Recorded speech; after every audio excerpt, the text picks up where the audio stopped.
हाँ बच्चों, अब हम एक्सरसाइज 2.1 का ही क्वेश्चन नंबर 2 देखते हैं, जिसमें कि हमें ये अवरोही क्रम में लिखना है। हमने अवरोही क्रम में आरोही क्रम है ना, असेंडिंग और डिसेंडिंग ऑर्डर जिसको कहते हैं। तो इनको समझने के लिए हम ये समझते हैं, जो अवरोही क्रम है इसका मतलब है बड़े से छोटा, ठीक है। और जो आरोही क्रम है उसका मतलब है छोटे से बड़ा। या कि ये समझो आप, जैसे कि आप सीढ़ियों में ऊपर को जा रहे हो, है ना, सबसे नीचे की सीढ़ी से आप चढ़ते चढ़ते ऊपर की सीढ़ी में जा रहे हो, तो हम कैसे जा रहे हैं? आरोही क्रम में जा रहे हैं, असेंडिंग ऑर्डर में जा रहे हैं। और जब हम ऊपर की सीढ़ी से नीचे को आ रहे हैं तो हम अवरोही क्रम में आ रहे हैं, ठीक है। तो अवरोही क्रम जो है इसको कहते हैं डिसेंडिंग ऑर्डर, आरोही क्रम को कहते हैं असेंडिंग ऑर्डर, ठीक है। तो यहां पर हमने अवरोही क्रम में हमने इनको लिखना है, इन संख्याओं को 2/9, 2/3 और 8/21।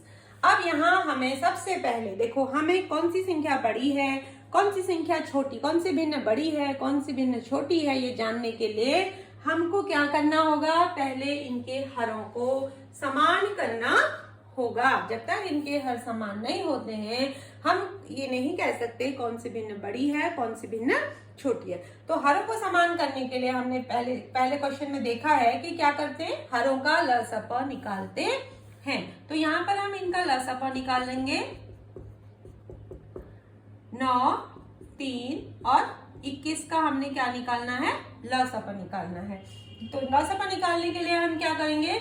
यहाँ पे हम ऐसी संख्या से भाग देंगे जिसका सिर्फ कोई उसके अलावा और एक के अलावा कोई दूसरा गुणनखंड नहीं है, जिसको कि अभाज्य संख्या कहते हैं। तो यहाँ पे देखो, 2 का भागा इसमें नहीं जाता है। अब हम 3 का भागा देके देखते हैं। 3 तिया 9, 3 इक्का 3, 3 सत्ते 21। फिर से इसमें 3 का भागा चला जाता है बच्चों। 3 इक्का 3, इसको हम 1 लिख देंगे, 7 में नहीं जाता तो 7 को हम ऐसे ही लिख देंगे। अब हम 7 से भाग देंगे, 7 इक्का 7। यहाँ पर आप सभी संख्याओं में भाग पूरी बार चला गया है। अब जो भागफल हमें प्राप्त हुए हैं, इन भागफलों को हम गुणा करेंगे आपस में। कितना हो गया? 3 तिया 9 और 9 सत्ते 63। तो 63 हमें इनका लसप प्राप्त हो गया है। तो अब हमें इन सारे हरों को 63 में बदलना है। तो हम 2/9 को जब 63 में बदलेंगे तो हम इसमें क्या करेंगे? 9 में हम कितने का भागा देंगे? 7 का। सॉरी, 9 में को हम 63 बनाने के लिए हमने 7 से गुणा करना है। तो हम हर में भी 7 से कर रहे हैं, तो हमें अंश में भी 7 से गुणा करनी होगी। उसके बाद 3 को हमें 63 बनाना है, ठीक है। 3 को हमें क्या करना है? 63 बनाना है। तो हमें कितने से गुणा करना होगा? कितने से गुणा करना होगा? हमें 21 से गुणा करना होगा, ठीक है। तो 2 को भी हम 21 से गुणा करेंगे और 3 को भी हम 21 से गुणा करेंगे। अब हमको 21 को भी 63 बनाना है, तो इसको हम 3 से गुणा करेंगे और 8 को भी हम 3 से गुणा करेंगे। ये हो गया 7 दूनी 14/63। ये हो गया 2 इक्का 2, 2 दूनी 4, 42/63। ये हो गया 8 तिया 24/63। अब यहाँ पे देखो, हमें सारे हर समान प्राप्त हो चुके हैं। अब हमने इनमें से छांटना है कि पहले, क्योंकि हम आरोही क्रम में चल रहे हैं, तो हमने ये देखना है सबसे बड़ी भिन्न कौन सी है। तो कौन सी होगी सबसे बड़ी भिन्न? सबके हर बराबर हैं। अब जिसका अंश बड़ा होगा बच्चों, वो बड़ी भिन्न होगी, और जिसका अंश छोटा होगा वो छोटी भिन्न होगी। तो यहाँ पे सबसे बड़ी भिन्न कौन सी होगी? 42/63। तो इसको हम सबसे पहले लिखेंगे। उसके बाद हमने उससे छोटी में जाना है, तो उससे छोटी फिर ये है 24/63, है ना। और ये जब हम अवरोही क्रम में चलते हैं तो तीर के निशान फिर हम ऐसे लगाते हैं। तो ये आ गई 24/63, है ना। अब उसके बाद की भिन्न कौन सी है? 14/63, सबसे छोटी है। अब ये देखो हमने इन भिन्नों को कैसे रूप में कर दिया, अवरोही क्रम में लगा दिया है। अब इनकी भिन्नें कौन सी हैं, देखो 24, 42 सबसे बड़ी भिन्न है, 42/63 की 2/3। तो पहले हम क्या लिखेंगे, 2/3 सबसे बड़ी भिन्न है। उसके बाद कौन सी है, 8/21। उसके सबसे छोटी कौन सी है, 2/9। इस तरीके से हम इनको किस रूप में लिख दिया, हमने इनको अवरोही क्रम में लिख दिया है। सबसे बड़ी, उससे छोटी और सबसे छोटी। तो इसी तरह से बच्चों जो क्वेश्चन नंबर 2 है इसको आप होमवर्क के लिए नोट करो।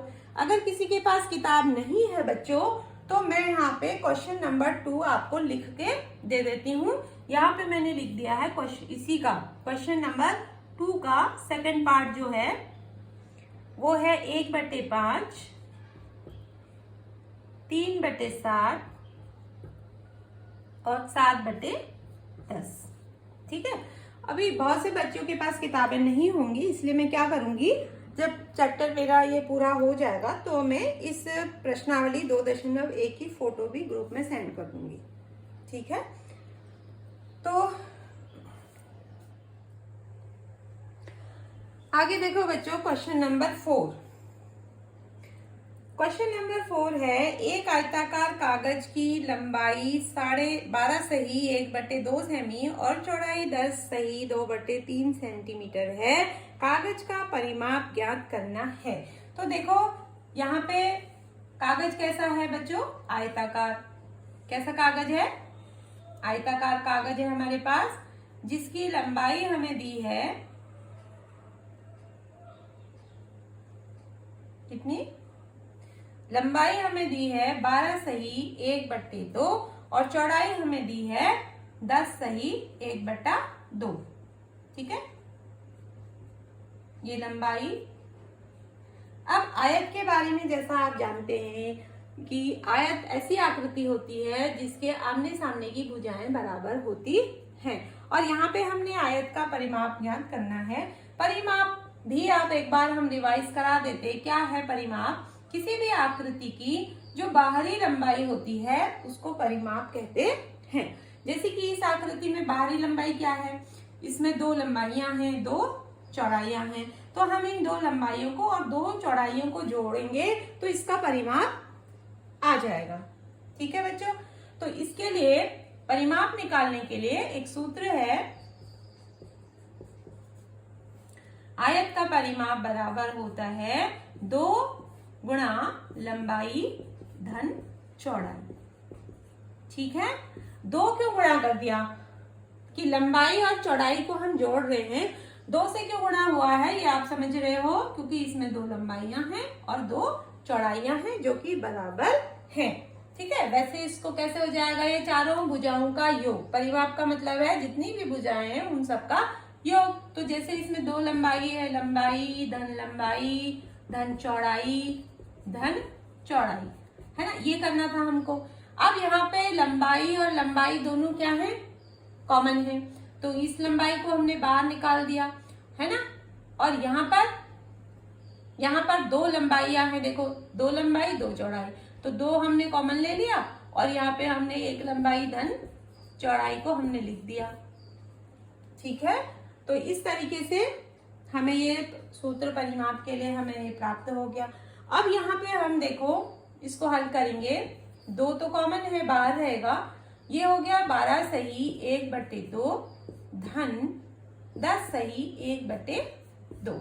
अब इसको देखो, पहले हमने क्या करना है, पूर्व की भांति इस संयुक्त भिन्न को हमने सरल भिन्न में बदलना है। तो 2 का गुणा हम 12 में करेंगे और उसमें हम 1 को जोड़ देंगे, तो ये हो गया 12 दूनी 24 और 1 25/2 धन 10 दूनी 20 और 1 21/2। ठीक है, ये 2 है बच्चों।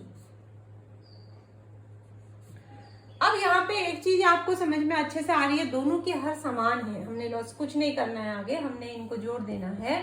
25 और 21 को हम जोड़ देंगे, 5 और 1 हो गया 6 और 2 हो गए 4/2। यहाँ पर कोष्टक खुल गया है। अब हमने क्या करना है, इसके अंश को मैं 2 से गुणा कर देना है। ठीक है, 2 छक्के 12 हासिल 1, 2 चक्को 8 और 1 9/2 है ना। अब हमें इसका परिमाप कितना प्राप्त हो गया? 42/2। अब इस 42/2 को हम फिर से मिश्रित भिन्न में बदल लेते हैं। हम 2 का भागा दे देंगे कितने में? 92 में। तो 92 में 2 का भागा गया, 2 चक्को 8, 1 बचा और 2 छक्के 12। 2 से 92 पूरी बार कट गया बच्चों। अब यहाँ पे हमें परिमाप प्राप्त हो गया 46 क्या सेंटीमीटर। हमें जो ये लंबाइयां दी थी वो किस में दी थी? सेंटीमीटर में दी थी। तो हमने जो इकाई है उसको पीछे से जरूर लिखना है, ठीक है। ये आपको समझ में आया? तो बच्चों ऐसे ही देखो 5वां प्रश्न हम आपको कराएंगे। अब ये आपको कॉपी में उतारने के लिए समय हो गया होगा, मुझे लगता है आपने उतार लिया होगा। तो हम अगला प्रश्न आप देखते हैं, क्वेश्चन नंबर 5। हाँ बच्चों, अब हम देखते हैं क्वेश्चन नंबर 5। क्या है क्वेश्चन नंबर 5? हमें एक आकृति दी हुई है, जैसे कि आप व्हाइट बोर्ड पे देख रहे हो। इस आकृति में एक आयत बना हुआ है और एक त्रिभुज है ABC। आयत है BCD और E। त्रिभुज क्या है इसमें? त्रिभुज है ABC और आयत है BCDE, जिसमें कि सबकी नापे दे रखी है ना। सबकी नाप दी हुई है और हमें इनका क्या निकालना है? हमें त्रिभुज ABE त्रिभुज ABE और आयत BCDE का हमें परिमाप ज्ञात करना है और हमें फिर ये बताना है कि किसका परिमाप ज्यादा है, ठीक है। तो आयत का परिमाप तो हमने अभी सीखा है। पहले हम आयत का परिमाप निकाल लेते हैं। आयत के परिमाप के लिए हमने सूत्र क्या था? 2 गुणा लंबाई धन चौड़ाई, ठीक है बच्चों। अब इसकी लंबाई क्या दी है हमें? 2 सही 3/4, 2 सही 3/4 धन चौड़ाई क्या है? 7/6 हमें दी हुई है। अब हम इसको हल कर लेंगे, 2 को ऐसे ही रखेंगे। पहले हम इस संयुक्त भिन्न को, जो मिश्रित भिन्न है, इसको हम साधारण भिन्न बना लेंगे। 4 दूनी 8 और 8 और 3 11/4 धन 7/6। अब हमने 4 और 6 का क्या करना है? लसापा निकालना है, ठीक है। 4 और 6 का क्या निकालना है? हमने लसापा निकालो। चलो 4 और 6 का हमने लसापा निकाल दिया। 2 का भागा चला जाएगा दोनों में, 2 दूनी 4, 2 3 6, फिर 2 का भागा गया 3, फिर 3 का भागा गया। अब 2 गुणा 3, 2 दूनी 4 और 4 3 12। इन दोनों का लसापा हो गया 12। अब इसको हम हल करेंगे।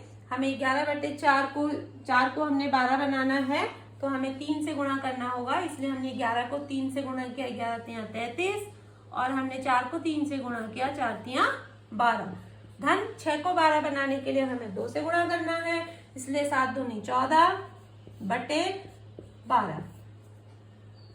अब इन्हें अंदर हम जोड़ लेंगे। 4 और 3 7, 3 और 1 4/12, ठीक।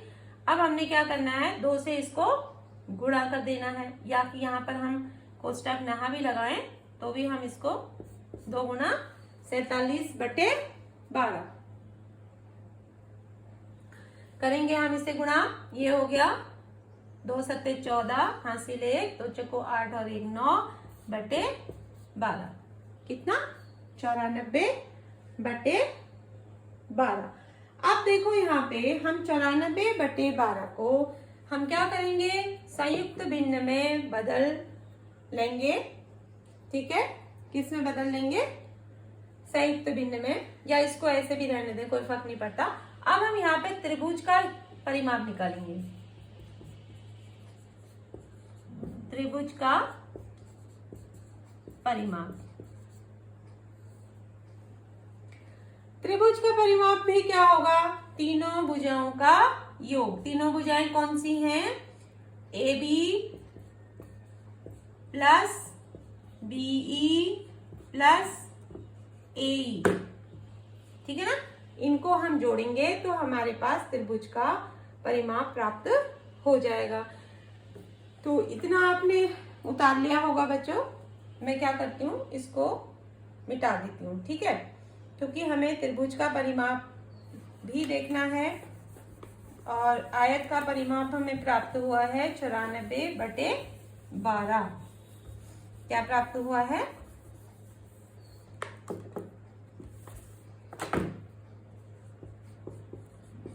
आयत का परिमाप हमें प्राप्त हुआ है बच्चों 94/12। ये सब हम मिटा देंगे। और त्रिभुज का परिमाप अब हम निकाल के देखते हैं।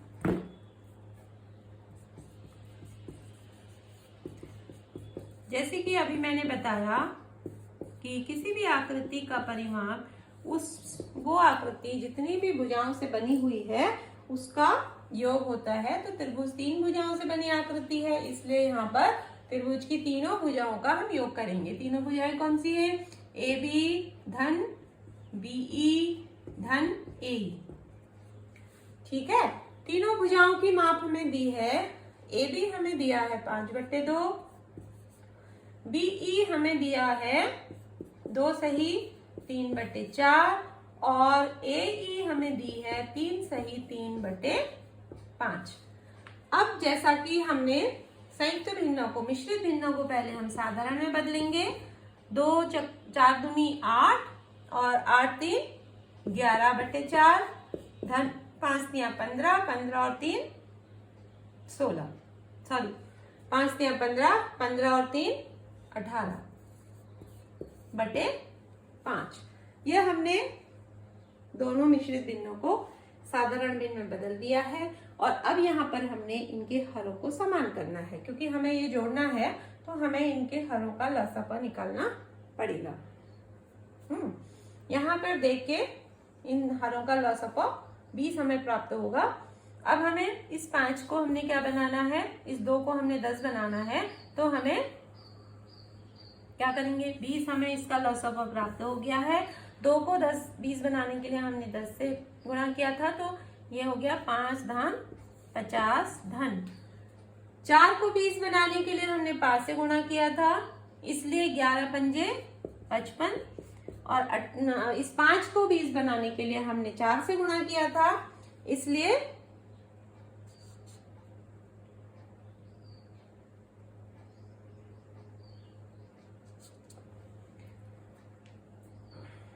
5 को हमने 20 बनाने के लिए किससे गुणा किया है? 4 से गुणा किया है ना। 5 को 20, इसलिए हम 18 को किससे गुणा करेंगे? 4 से। ये हो गया 18 चक्को 72, ठीक है। अब हम इसको क्या करेंगे, जोड़ देंगे। 50 धन 55 धन 72 को हम जोड़ेंगे।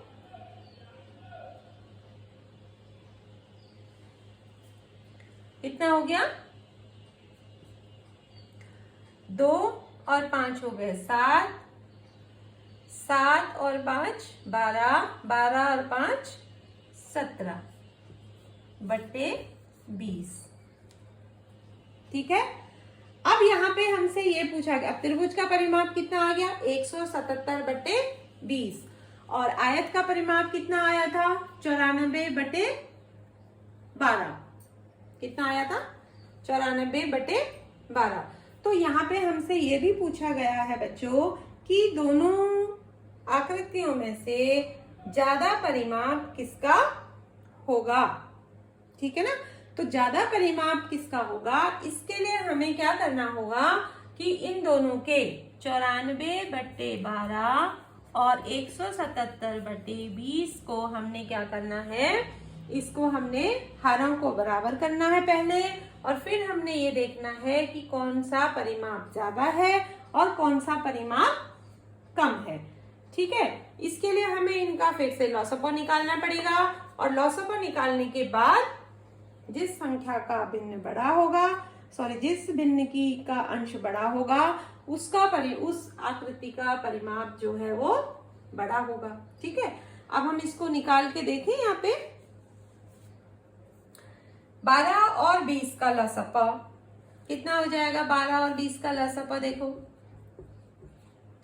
2 से भाग गया दोनों में, 2 छक्के 12 और 2 धाम 20, फिर 2 से गया, 2 तिया 6, 2 पंजे 10, फिर 3 से गया, 3 का 3, फिर 5 से गया, 5 का 5।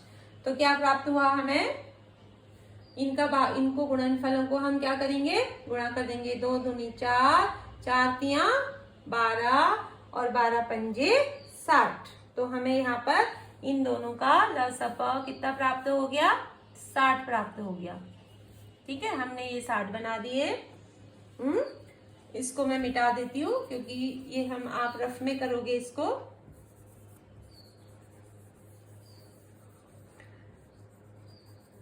व्हाइट बोर्ड हमारे पास छोटा होने से थोड़ी सी प्रॉब्लम हो रही है। ठीक है बच्चों, अब यहाँ पे हमने 12 को 60 बनाने के लिए हमने 5 से गुणा किया। ठीक है ना, 12 पंजे 60। तो 94 को भी 5 से करेंगे गुणा।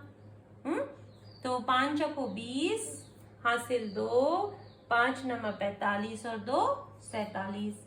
ऐसे ही यहाँ पे हमने 20 को 60 बनाने के लिए 3 से गुणा किया है ना, 20 तिया 60। तो 3 से गुणा करा तो 3 से हम ऊपर भी करेंगे। 3 सत्ते 21, हासिल आए 2, 3 सत्ते 21, 2 हासिल हम जोड़ेंगे, ये हो गया 23 की 3, हासिल आए फिर से 2 और 2 3 का 3, 3 और 2 5। अब देखो बच्चों, ये है 470/60, ये है 531/60। तो किसका परिमाप बड़ा निकला? त्रिभुज का परिमाप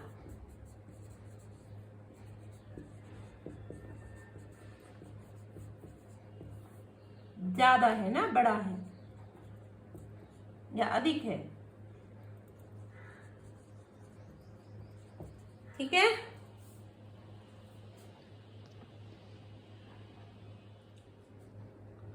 अब पढ़ते हैं हम क्वेश्चन नंबर 6। क्वेश्चन नंबर 6 है, सलील एक तस्वीर को किसी फ्रेम में जड़ना चाहता है। तस्वीर 7 सही 3/5 सेमी चौड़ी है। चौखट में उचित रूप से जड़ने के लिए तस्वीर की चौड़ाई 7 सही 3/10 सेमी से ज्यादा नहीं हो सकती, अतः तस्वीर कितनी काट-छांट की जानी चाहिए।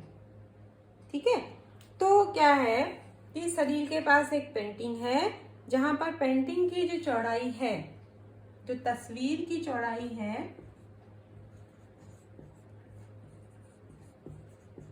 कितनी है बच्चों? तस्वीर की चौड़ाई है 7 सही 3/5 सेंटीमीटर और जो फ्रेम है, फ्रेम की चौड़ाई है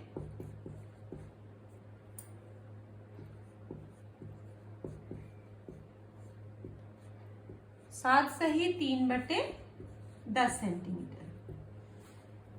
ठीक है, तो अब हम किस तरीके से तस्वीर की काट-छांट करेंगे कि तस्वीर हमारे चौखट पे पूरी सही आ जाए, है ना। तो इसके लिए हम क्या करेंगे, इनमें से घटाएंगे ना।